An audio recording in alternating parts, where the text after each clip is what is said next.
Hi, everyone. Welcome back to RX Rated, presented by Transcend. I'm super excited for our episode today. We have holistic health coach Audrey Byker in the office with us. Audrey, how are you today? I am good. It's sunny today, so that helps. That's always a plus. Yep, and it's Friday. Oh my gosh. So. I didn't realize the Friday thrill doesn't go away from when you're in school. It sustains itself in your adult life. You're like, it's the weekend. We're getting there. Absolutely. And when I started my business, I said I will never work full time. Okay. I will never work on Fridays ever again. I did that forever and ever and ever and ever. I don't consider this work. This is I was going to fun, say, I'm sorry for bringing you This out. is fun. This is fun. I get to chat. Yeah. There we go. Yep. I love that. And connect. So thank you for being here. Mm-hmm. When I read about you, I was like, I immediately need her on the podcast. I'm glad you gave me a chance because I think this is going to be a great conversation, and I think you hold a lot of value. So I'm really eager to hear more from you. Yeah. Yep. Yeah. It's been a road. I can imagine. Mm-hmm. So let's kind of start from the beginning because you have a business now, but that wasn't always the case. Talk to me a little bit about your childhood. Where are you from? What did health look like for you as a kid? All right. Well, I grew up on the west side in Zeeland. It's a small Christian conservative little town. Okay. And grew up, with a mom and a dad at first. So it's like, okay, what story do you want? What lens do you want? It was an awesome childhood in the 80s, 80s nostalgia. But then on the other hand, it was really rough. And it's been a huge part of my why and how and why my business was created 10 years ago. My dad is an addict, and we just had a lot of trauma. I have an older brother and a younger sister.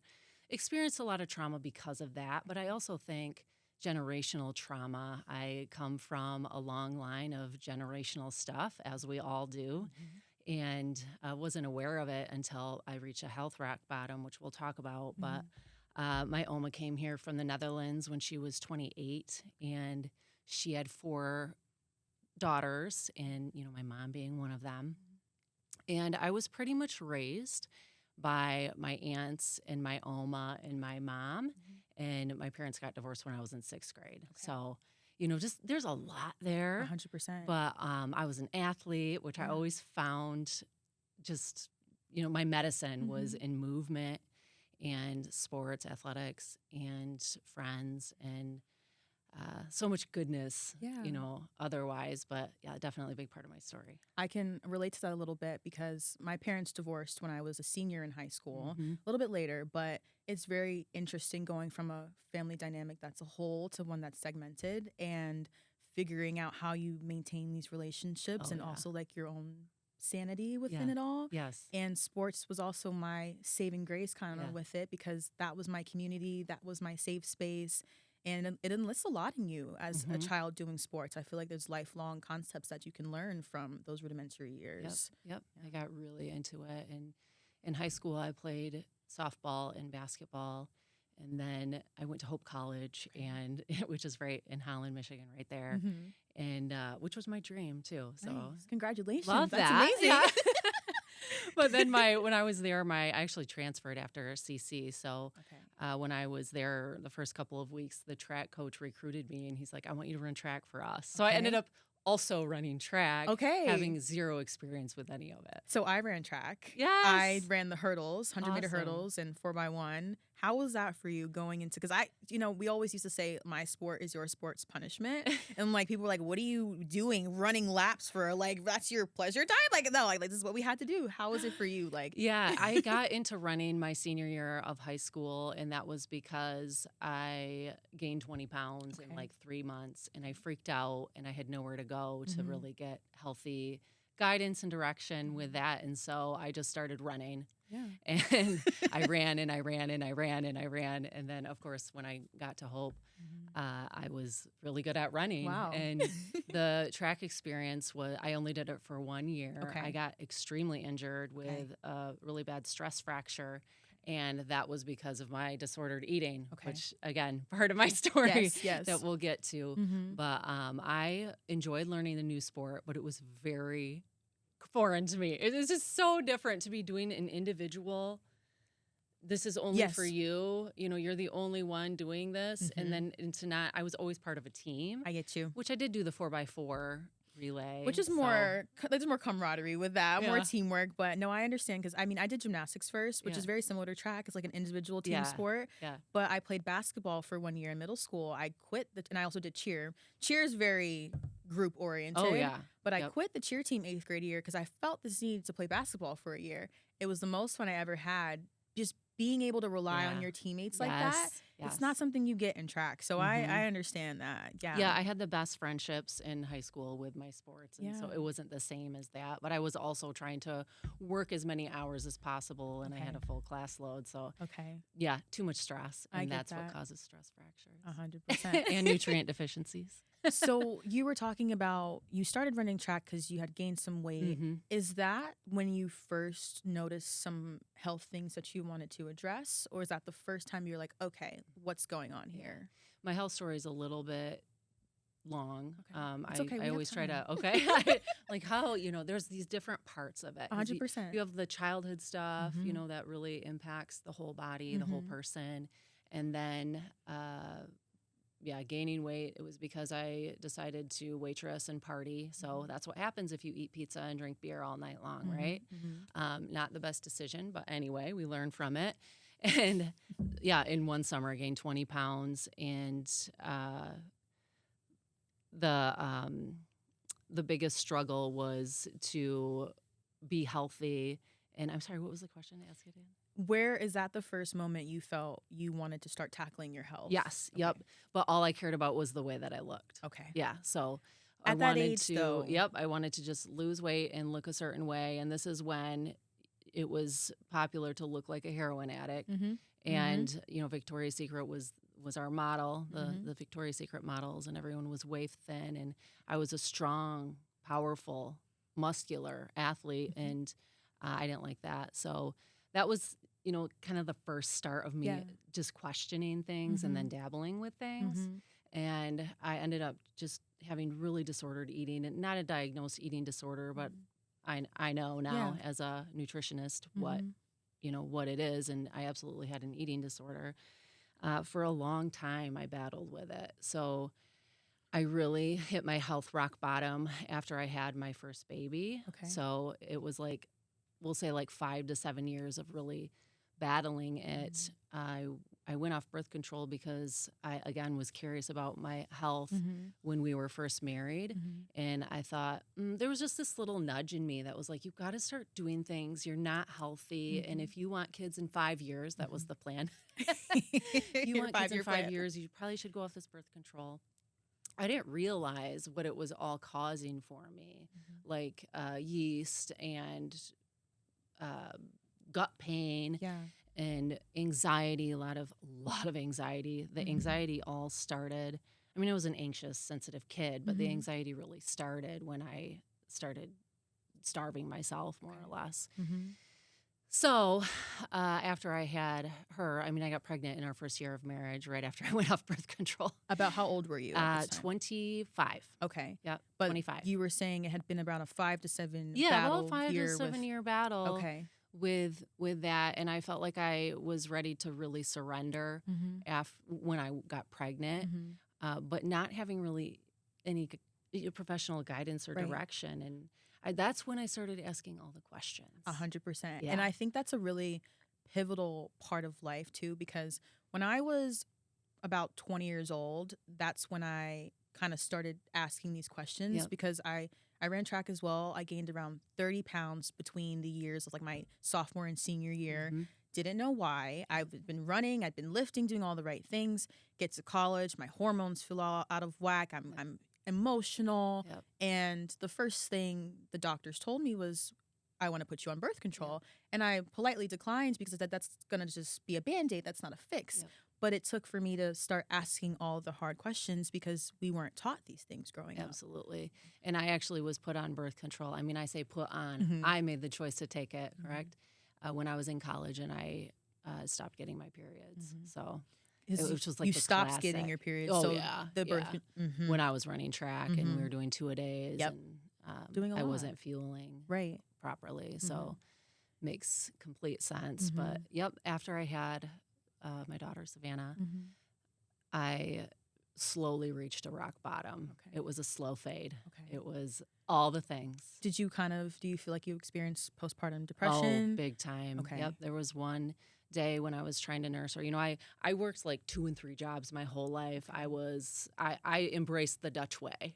You detach from your body, you work your ass off, and you just like forge on. Put your right? head down and you do the work. You do. So I quit everything after I finished the school year as a teacher, quit everything, was home with her, and I could not nurse her because I was in a constant state of panic. Okay. I just could not get out of the panic attack.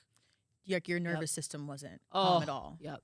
Okay. Yep. And so I called my OB and said, I need help. And I was sobbing, and they got me in right away, and he told me you should take Prozac. And I said, listen, I am a mess. I am so broken. I feel like I just looked in the mirror for the first time in my entire life. Wow. And I'm home alone with a newborn. And I'm trying to do the best I can, but I need help. And I just don't think Prozac is going to give me the help that I need. Okay. I need to talk to someone. I don't know. Because you hadn't gotten any real counseling direction when it came to any area of what you had been experiencing. No, Okay. I just worked. So and ran. do you feel like, because you had been working prior to conceiving your daughter, but do you think the drive came because of your daughter? You wanted to continue to work for her? Huge. Okay. Don't make me cry. No, this is a safe space. We can cry. She, you know, that day in particular just really stands out to me, where I just got real with myself about, Audrey, you haven't been treating yourself the way that you deserve to be treated, and would you want this life for her? And I was looking at her as, you know, she's trying to nurse, and the times that I was able to nurse her, and I did end up nursing her for a year, but lots of battles with that. But that day in particular, I just had this light bulb moment where it was like, oh my goodness, she's like nearly perfect. I know she's not perfect, but she's nearly perfect, right? She's innocent. Yes. And she's creation, and God created us to be healthy, and look at how she just knows what she needs when she needs it. And then she roots when she's hungry. She stops when she's full. You can't force a baby to eat or nurse. And look at how impacted she is by your emotions when you're not well. And I just was like, that day, I was like, I need to do better because I have her. And she completely changed my life. And she put this fire in me that cannot be stopped. I love that. There's so much more after that, but it cannot be stopped. So her whole first year was absolutely brutal. Okay. Sick constantly I was. Okay. And, you know, the mental health stuff. I worked with a therapist and started cleaning up our food only because my own intuition kept going back to creation. Okay. I was like, nature, creation, nature, creation. Like, that's the way we're created to live. And so what was that? What did that look like? What are some swaps you made in your kitchen to help this process? Well, the processed food, and even then I wasn't necessarily questioning all processed food. I was more thinking about adding in, you know, so I was like, let's not take away, but let's add in things. Let's add in twice as much broccoli in our cart. Okay. And let's make sure we're getting enough protein. I had the government nutrition guidelines printed out. Whenever I tried to follow them, I felt like it was not helping me at all. I felt worse. Hey, we can go down a whole rabbit hole with that. That felt worse. But there were a couple things that were helpful for me to learn. And I had also learned that in my undergrad with my PE degree. I mean, I did take the government nutrition class, right? So I knew that I needed protein, fat, and carbohydrates. And I knew that I needed a certain amount of calories, but up until that point, I was just really focused on restricting calories, and that's all. And I was very addicted to sugar and da-da-da-da-da. So it was a slow process of adding in. Okay. And then eventually I was swapping out all of our grains for organic whole grains. Okay. So we did eventually stop buying a bunch of processed food, and we were swapping in organic and buying in bulk from a place that would deliver. And, Yes, yeah. that's nice. Did this whole co-op with these moms. I mean, it's a story. Yeah. That's amazing. Mm-hmm. So what does your diet consist of now? What do you do? Is there a label for it, or is it kind of whole foods? Yeah. How do you describe it? So I teach and preach bio-individuality, and everyone is unique, and there's no one right way for every person. However, you do need the 40 to 45 essential nutrients from your food on a daily basis if you want to be in optimal health. So, of course, that journey was a little bit challenging, and also your body changes too over time. It does, especially for women. Yeah, my gut health was in shambles, and so now I have IBS, and whatever. That's a very broad diagnosis, but I eat very carefully. It's I like the 40-30-30 plate ratio. That's 40% of your calories from fat, 30% from protein, and 30% from carbohydrates. Okay. What about fiber? And well, I could go on about fiber over and over, like deep talk about because fiber. I feel like fiber gets overlooked, and it's one of the it's a beneficial thing for your gut to help you stay regular. Yeah, so there are specific carbohydrates. When I talk about, I can really go down the rabbit hole. Hey, we can go down a little bit. Tell me. Really go down the rabbit hole. For my gut health, I like the specific carbohydrate diet and dairy free. And yes, fiber is absolutely so essential for colon health, small intestinal health, and honestly the whole digestive system. But fiber can be overdone, and there's specific carbohydrates that can wreak havoc on a gut that is not healthy and balanced and thriving. So the specific carbohydrate diet is considered a low fiber diet compared to, like, let's say the Mediterranean diet, right? Which has all these grains. And, so I say if you can digest that, by all means, have as much variety of food as possible. But for me, I have bacteria in my gut that ferments too much fiber and specific fibers. So I've got it's a low fermentation diet. It's not FODMAP. It's the specific carbohydrate diet that I love. But again, it's very tailored to my own unique bio-individuality. I think that's very important, especially now, like with social media, how every diet, if you Google one topic, let's say you Google the carnivore diet or vegan diet, there's be so many different versions of it. And at the end of the day, it is important to recognize it should be tailored to your specific body, because none of us are the same. And I think it can be a little bit confusing, especially for people starting their journeys, to understand which one to follow, because they don't know what their body needs. So what would you recommend for somebody that's trying to understand what they should and shouldn't be eating? Yeah, well, it depends on, like, where are you at in your journey? So I tend to work with people who are utterly burnt out and they have nowhere else to go. It's the same as my story, right? They have this whole history where they're just at their rock bottom, so they really need a trained expert eye to assess and intervene. But for someone who's just starting out, I think of someone who's like, I just want to get healthy. Healthy, balanced meals, nothing more, nothing less. I feel like we overcomplicate healthy, things. Balanced meals, nothing more, nothing less. All you need is water in between your meals, so 3 to 4 meals a day. When you're an athlete and you're working on performance, you definitely might need a banana before you perform or work out.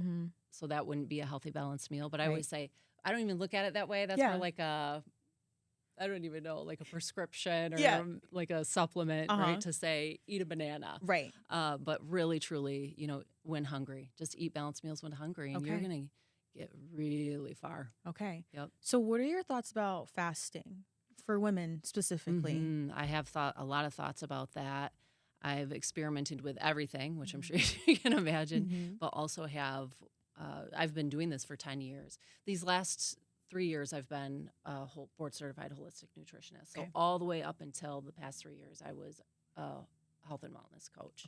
So I got to add that specific, widen my scope. Widen my scope. And I see the women who benefit from fasting will eat their last meal for dinner. So let's say 6 p.m.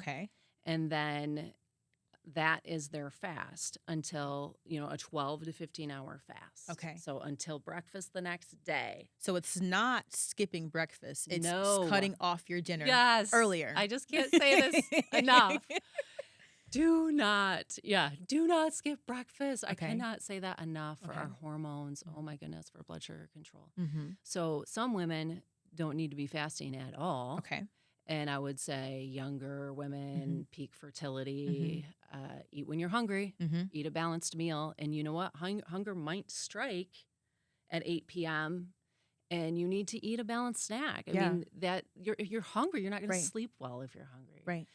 But as you get closer to my age, which I'm 43, so after 35-ish, things kind of start to shift where eating at night is definitely not going to be helpful. Okay. And if you're going to skip a meal, have it be dinner. Okay. Have it be That's dinner. the one. Yeah. Okay. But first half of your cycle is a better time to be fasting than the second half. So the second half is after ovulation. And we just have a higher demand for some reason. I'm sure, there's an expert out there who could go into the details, but we do just need more or even need more carbohydrates that second half of the cycle. That's something that's kind of just tied with your luteal. You want more carbs, you want more food. I don't know if you're expending more energy necessarily, but your body requires more. It's doing a lot. It is. It's freaking miraculous. It is. It really is. I literally get goosebumps. Like the female body.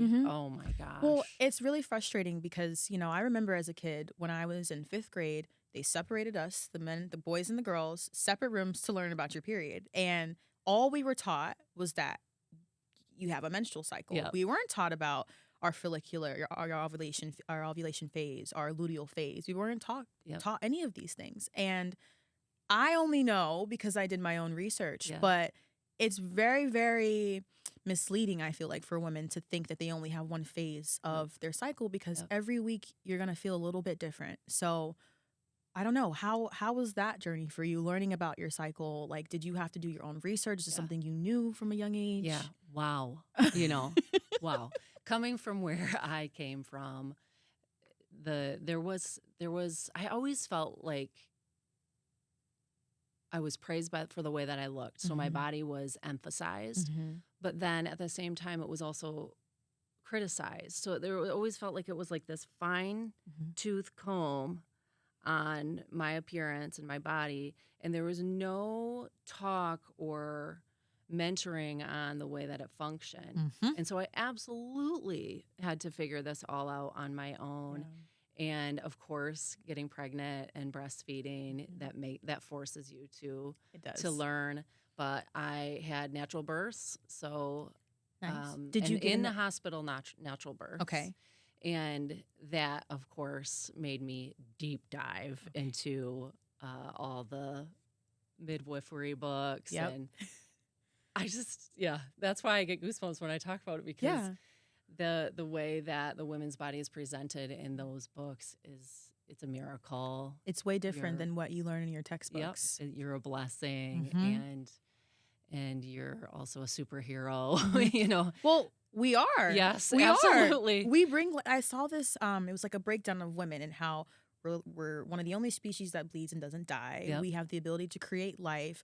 We're a vessel for creation, and that's very, very empowering. And it's a little unfortunate that we don't recognize this as much as we probably should growing up. And it's something you have to. It's like it's a secret. Like you have to find out what the women's body can do. So and the shame around the female body, even just like the outward appearance, but going deeper, just the shame around still in our culture today, how you don't talk about your body function is so fascinating to me. I sit one-on-one with people. That's mainly how I spend my time with my work, and see mostly women, not just women, but mostly women. And there's still so much shame around the body and how it functions, and also seeing the menstrual cycle as a bad thing and a curse. And I don't know. I just taught it's not. A volleyball team in the summer. In July, I spent 4 hours with them, and I created this whole talk on the menstrual cycle and how it's your superpower and how Love that. it's there, to help you and you can work with it. Mhm. And it's also your compass for your life. It- It will always let you know. What you need, Yes. what you need less of, what you need Yes. more of. It's a Yes. blueprint Yeah. because if you have cramps, that means something's going on, Yep. estrogen related. It could be It could- hormonal imbalance, gut Right. health related. Yeah. If you're clotting, that might be a sign of a cyst. Like there's a lot of A different. lot of different There's things. it's the proof is in the pudding with Yeah. that. So you mentioned you just coached a volleyball team. Yeah. So you do one-on-one coaching, you do group coaching. Talk to me a little bit more about your business and how you tailor it to each individual's needs. Yeah. So my main my main income source, you could say, is my one-on-one coaching. I don't know, I can't get that out. That's but okay. my main income source is one-on-one coaching, and that's pretty detailed, pretty in depth. I don't work with anyone for a short period of time. I make them commit to 3 to 6 months to a year. Most people continue after they finish their first agreement Okay. period. And that is very detailed. It's all things wellness. And we start with nutrition and then focus on the big rocks, which nutrition is probably 80% plus of health. Okay. Mm-hmm. And so I always say we want to work on habits, behavior, and mindset, because the reason why you are stuck is not because you need more information. It's Right. because you need some guidance and you need to pare down and you need to simplify and you need clarity. Mm-hmm. And we can get way more detailed as time goes on. Yes. And, detailed supplements, Mhm. details on gut health. But I Mhm. really want to start with the big foundational pieces, which Okay. is the core 4. Okay. Sleep, hydration, movement, and nutrition. There we go. Yeah, but nutrition first, since Okay. that's my greatest passion, and I think that it has just packs the most punch and it creates 100%. the most change. That is 3 days a week. I'm in office with people, and then Wednesdays are available for teaching, speaking, and cooking. Okay. Yes, I do a lot of cooking demos. So I Love have that. contracts in businesses, local businesses. Mhm. And I just complement their wellness program. Okay. So, and I have an assistant who comes in with me, and I create all the content, everything. And it's a lot now at this point. I have Okay. a lot of content that I could repeat elsewhere, but this summer I was asked to teach Mhm. to Hudsonville volleyball. Nice. Yeah, public Okay. schools, and that was phenomenal. I had definitely worked with athletes Yeah. before, but that was probably the largest group, Okay. and it being a public school was Mhm. pretty cool. Because it's hard. I think when it comes to public schools, it's nice to be able to go in and share your expertise because it's a lot more generalized maybe because I've gone through public, private, and Montessori Yep. schools and college prep, and they're all different. And I think with private schools, you have a little bit more funding. You can do interesting things like that. But public schools sometimes get a little overlooked with things. So I'm Yeah. glad you were able to go and do Yeah, that. yeah, we were able to work it out, and it was so fun. I love that. I don't know. My job is really fun, though. It can get pretty serious Yeah. and one-on-one, but also it can be really fun. It's just the whole range of emotions Yeah. and experiences. But yeah, I love like to that. just give, I'll go in and give a one-time talk as Mhm. well if they want an evidence-based talk. Okay. Most people want cooking demos. Yeah, of It's course just they really do. fun. I would want a cooking demo too. I'm working on a cookbook. Oh my gosh, that's for- amazing. Yeah, for my gut. Yeah. And I just find that so many people have the same gut struggles, Mhm.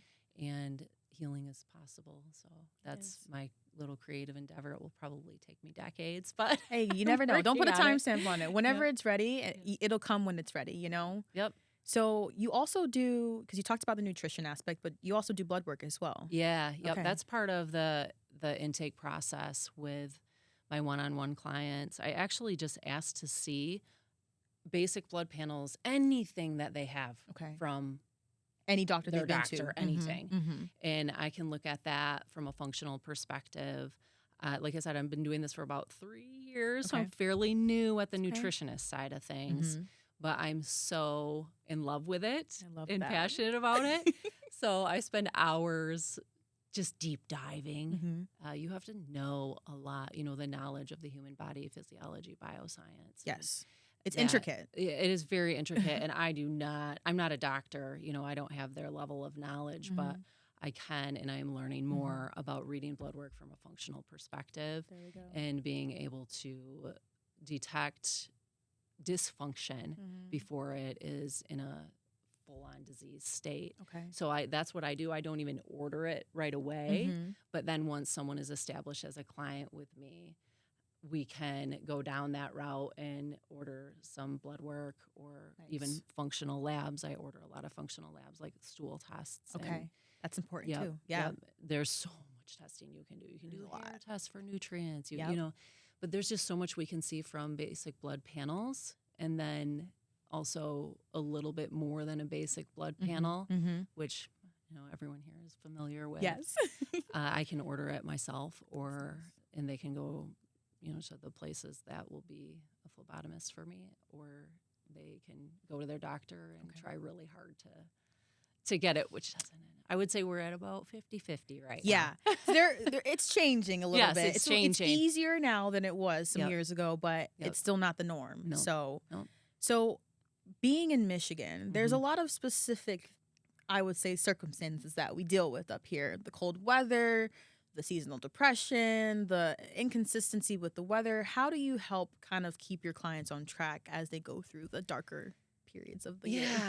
Well, first of all, we definitely want to look at vitamin D levels. That's massive. I just tested mine, and not being able to get in the doctor, so I'm like, I'm going to do it myself, and my vitamin D is really low already. Okay. And most people are deficient in vitamin D. Yeah. Yeah. So from a lifestyle standpoint, I'm definitely pushing everyone to get outside, whether the sun's out or not. Really challenge yourself to keep moving, even though it's not ideal conditions. And nature is easy. It's free. It is. It's free. I know the gear isn't. Step outside. Yeah, I know the gear isn't free. And when it's, let's see, was it 4 degrees the other day? It was. You know, you really can't do that without warm proper layers, gloves, and proper layers. Yeah, exactly. So definitely challenge them, and everyone's so different, unique with the willingness, but it's just very rewarding to see when they have the breakthroughs. 100%. Like, oh my goodness, I went for a walk in the woods, and you're right. I left my phone at home, you know, that kind of thing. Let's see, what else? I definitely refer to different gyms. I'm referring to different types of exercise all the time. And that comes with just assessing 100% where the unique individual is at. Yeah. And then recommending, Pilates would be great for you, I think. Or what do you think? I really just want to keep them moving. Exactly. And if we're looking at West Michigan from that standpoint, that's kind of where I'm at with that. But don't be afraid of the cold. Right. It's something to be afraid of. It has its benefits. Yeah. It has its benefits. Yeah. So as the holidays kind of approach, you know, it can be kind of difficult to feel secure, I guess, with your health journey as Thanksgiving comes around and Christmas. What's your advice with that? And how do you yourself stay on track with your goals as we go through these heftier times of the year? Yeah. Well, you got to channel your inner boss. There we go. Because we're always going to be in this culture. Yes. And that's how I explain it. When a client's like, it's really hard. You know, it was Thanksgiving, so that was that. And I say, what do you mean that was that? Because you're still in control. Every day is your life. Every single day is your life. Absolutely. And if you need to write 2 columns, what's in my control, what's out of my control, then let's do that together, or maybe in your own time. And then get real with yourself on how do you want to feel. You know, so we're always switching the mindset of just vanity, the way that I look, and the number on the scale, which those things, like I hate the scale. I dumped mine years and years ago, but I still care about the way that I look. Yes. And so it's like, switch it though, because you don't have to care about the way that you look if you're focused on your health. Yes. And so switch it to feeling good. Yes. And so asking yourself, what tools do I have going into this family gathering, this celebration, this environment that's going to be loaded with all these foods that do not love me back? And, you know, what do I want for myself when it's January 2? Right. When you get through this chaotic and how do I want to feel? Right. Because then you're going to go back and you might regret what you did because you weren't intentional with, this is how I want to walk out on the other end of this. Yeah, yeah. And is it really worth it? Right. You know, a healthy, balanced meal is really satisfying. It is. We were created to love healthy, balanced meals. So, yes, you know, if you fill up, it takes away so much of the struggle right there. Just balance your blood sugar and don't be hungry, and then your cravings will go away. There's a lot less temptation. You won't overindulge. Hydrate. Exactly. Right? So, okay, because when you talked about how you've accumulated all of this knowledge over the last several years, now you have kids. What is it like for them? Do you want to give them the ability to, you know, do what maybe all the other kids are doing, or do you enlist these healthy swaps and healthy tactics into their life from the jump? Yeah, so they've been on this journey with me. There we go.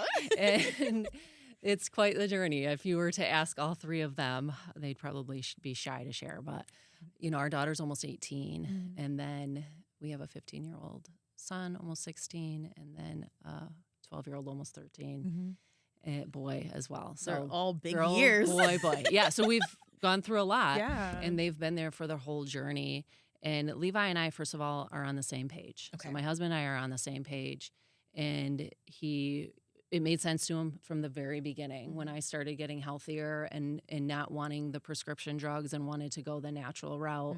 He was in and very supportive. So I love not that. everyone has that, but that's incredible. A great foundation. Yeah, incredible.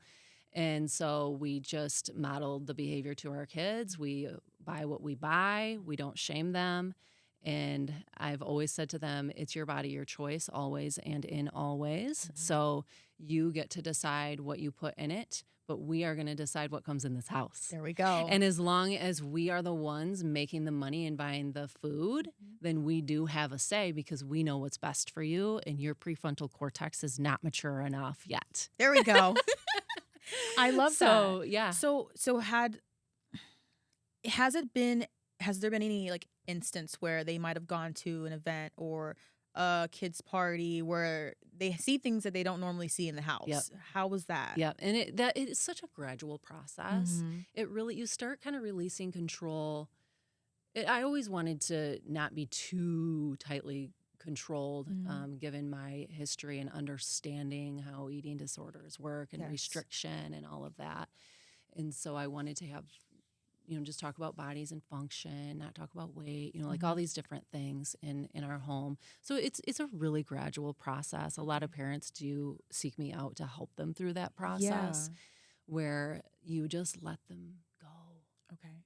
That's where faith comes in. Yeah. You know, these kids are gifts to us from God, and we trust him with their life. So we're just going to let them go. Okay. And they definitely would binge on sugar. And I'm not going to, you know, call any of them out for sure because well, I would always say to them, you're just learning. Yes. You know, and I don't think this is best for you, honey. You know, you didn't grow up that way. So that's why you don't feel well. Okay. And so really always trying to help them make that connection to, oh, you're not doing well right now. You don't feel well right now. You know, was it from your food choices? That's not the only thing we'll talk about, but it's something that's mentioned. I love that though, because it gives them the ability to compare, because you're not restricting in general. You're just being intentional with what you bring in the house. But when they go out on their own, they have the ability to do what they want to do with their autonomy. And so if they make a choice that's different than what they would have made at home, they can see how their body feels. Absolutely. And as a kid, I'm a kid that needs to know why. Like growing up, I was always like, why? Like, why this? Why that? And that is a great way to show why, because you see how you feel. And I just love that. I love that. The power of natural consequences. Yes. Right? Which is also the way that we were created to live and learn. So you'll find out for yourself.